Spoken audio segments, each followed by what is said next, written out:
Anipa mimi kakaao. Sasa malalamiko anipa kakaao kwa sababu anaona mzee mpaka saa 6 za usiku yupo na kisigara chake kwenye mti, kwenye kiti anatikisa mguu amekunja na 4. Yupo na simu muda wote kisigara anatulizia huko ke. Saa 6 yani sio umelala, yani upo nje unaangalia mikeka. Ndio maana nimekwambia yani niko nje saa 6. Ndio.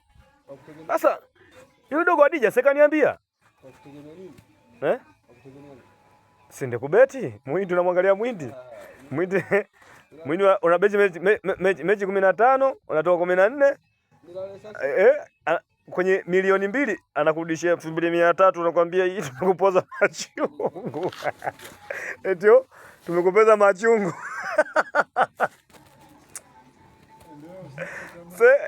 Tena ndio anafanya beti mpaka sasa hivi 2700, jana kapata 2700.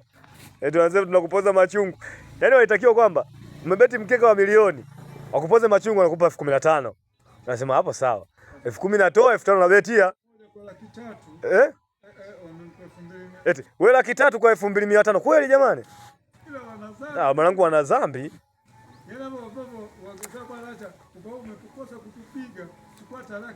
Sio 150,000 sawa, wamekupendelea. Yaani wanafanyaje? Yaani wanakupa asilimia, labda tuseme asilimia 10 ya hela ile ambayo ile ulitakiwa kuipata. Kama 300,000, asilimia 10 ya 300,000 maana yake labda 30,000. Bado tunakupoza machungu na 30,000 hiyo.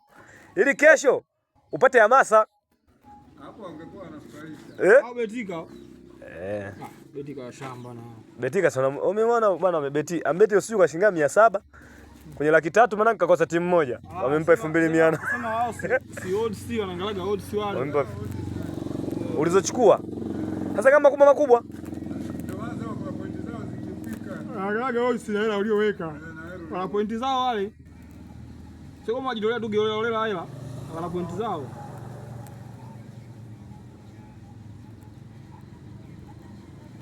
Ah.